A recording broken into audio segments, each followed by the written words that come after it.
This afternoon, I went to see Snow White. Why? Just to make this video.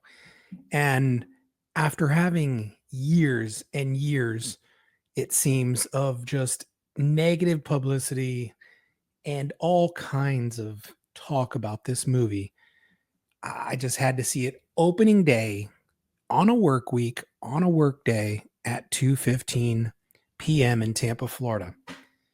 So, my thoughts in this movie, and maybe you don't care because I'm a middle-aged man and I shouldn't have been at the theater, but I was.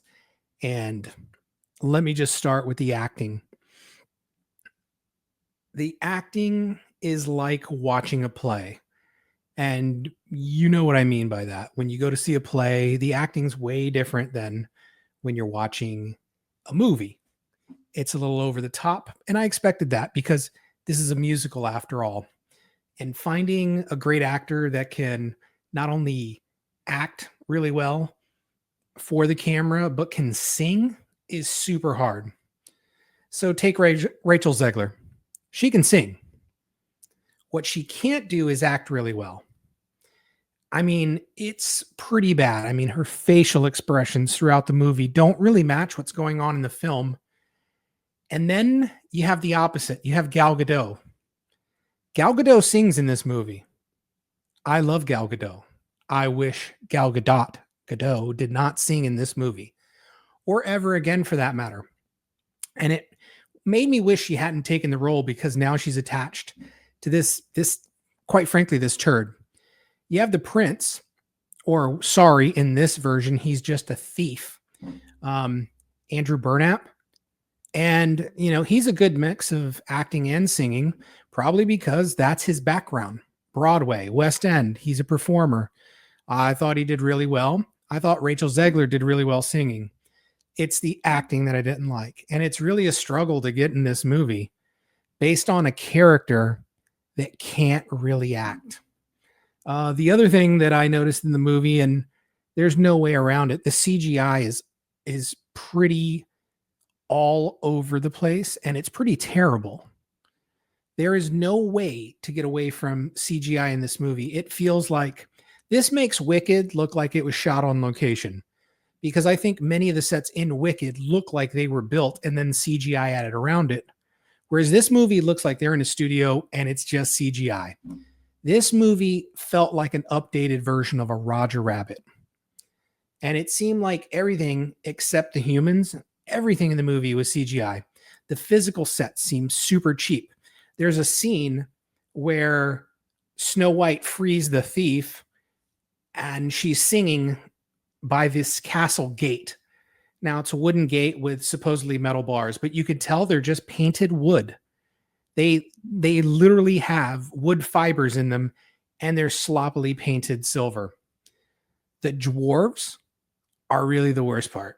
I mean, these things really are scary.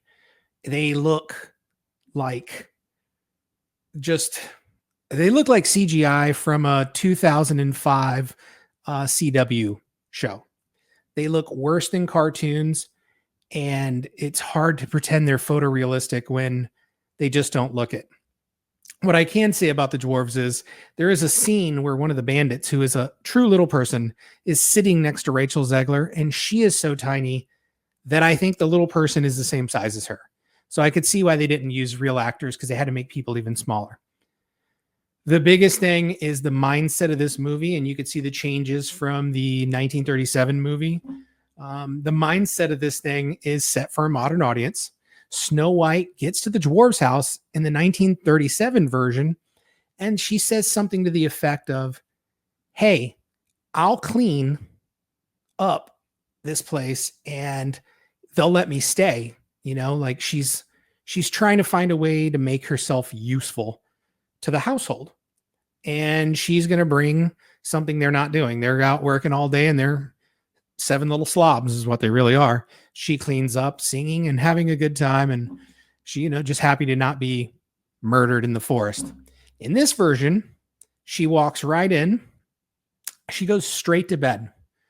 Then when they find her, she starts the cleaning song with them, But in this version, she just dishes out all the work to the dwarves. And then I think, is she really going to just boss them around? And it came time for the scene of the broom, which in the cartoon, she uses the broom and she sweeps up and the animals clean up. But in this one, she hands off the broom as well. She literally walks into their house, gives them a list of chores, and assigns it like they are. I mean, she really does act like a princess in this one, which is kind of crazy because this theme is kept throughout the film. She's a princess. She lives in a castle. But in their world, everyone can have everything. She literally says at one point, "This is the people's castle." Yeah, right. She's the only one that can live there, and it's full of armed guards, even when her parents were around. That's just the mindset of this movie and the people that, kind of wrote this movie and the way certain people think these days. Everything is for everyone. Everyone can share everything as long as I'm in charge and I have the best of everything. And it's me doing the sharing and not really the giving. Like I'm getting and not giving. That's just a modern way of thinking, and it's just not realistic. The other part about this movie, my overall opinion, it is so skippable. I'll admit, I'm not the biggest person you should come to highly recommend a musical.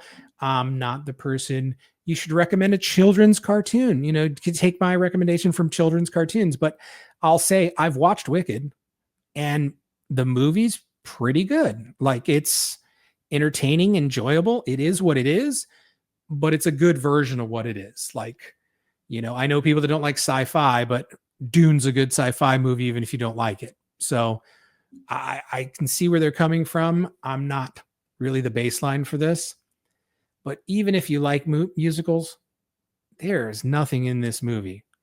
Nothing Snow White does in this movie feels earned. Snow White literally does nothing to help.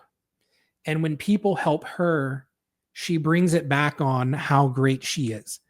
The scene with the thief that pushes her out of the way and takes a crossbow bolt to the shoulder. She just talked about how she did everything and they had to tell her, no, this guy saved your life. Other than that, she let the horses go and kind of made a distraction so the bandits can get away. But that's about it. Again, she's fine with sharing as long as she's in charge. And she lives in a big old castle and she's the princess. She's the leader she was meant to be. This is a way that you see pretend socialists and how pretend socialists see the world. And they're always people that don't actually live in socialist societies. And if they do, they're especially not at the bottom of that socialist society. It's easy to say everyone gets everything as long as you're the guy in the office and everyone else is out in the field swinging a hammer and, breaking little big rocks into little rocks to find your jewels. It's just the most unrealistic way to look at life. And I get it. It's a cartoon now movie, but if she wants to really be a leader and have all these responsibilities, I don't think this film portrayed that in any way. The theater, let's go on the theater. It was opening day. I live in Tampa, Florida. That's not the smallest city. It's not the biggest city, but it's not a small city. It is spring break right now. There is no school in Tampa, Florida. I went to a 2:15 showing and there were 3 adults who each had a couple toddlers, not 12-year-olds, not 8-year-olds. I'm talking 3 and 4-year-olds, which is probably who this movie's best for. But this is, I'm a middle-aged guy sitting in a movie theater alone. I probably should have been arrested. People should at least question me, like, why are you in this IMAX theater by yourself? There were maybe 15 people in this movie theater, including me, on opening day of a big budget Disney live action remake of a beloved cartoon. And I just think most people aren't going to make the effort for this.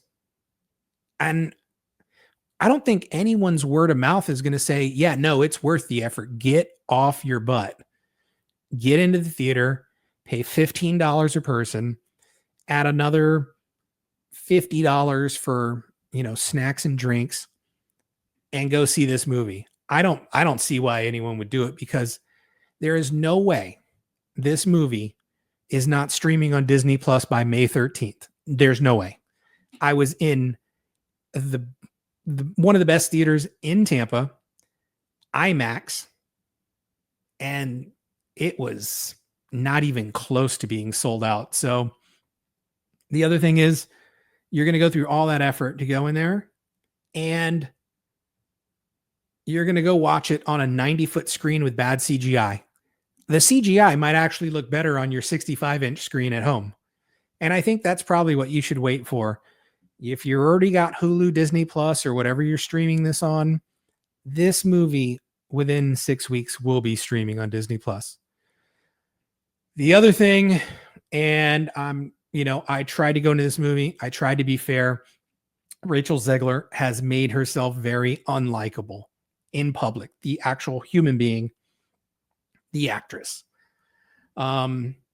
So, separate the art from the artist. I hear that all the time, and I really tried to in this one, but the plot's not there. The acting's not there. The singing is there. But the songs are, there's not a lot you could do with like, hi ho, it's off to work we go, and the songs that whistle while you work. So, they've added some songs. I didn't find that they were great. And, everything just seems mediocre about this entire movie. The acting, not the singing, but the songwriting and the CGI, it just does not come together. And in the end, like, I can't get Rachel Zegler's real life person and personality out of my mind. I just see her. I don't see Snow White. And in the end, like, she just looks like a live action Funko Pop standing there in a Snow White outfit. Well, that's my opinion on Snow White. What did you guys think? Let me know in the comments below. And if you could gently caress the like and subscribe button, I'd probably fall in love with you if you did. All right. Until Disney drops another abomination out there, hopefully I can review something good in a week or two. But if not, see you guys next one. Billy D out.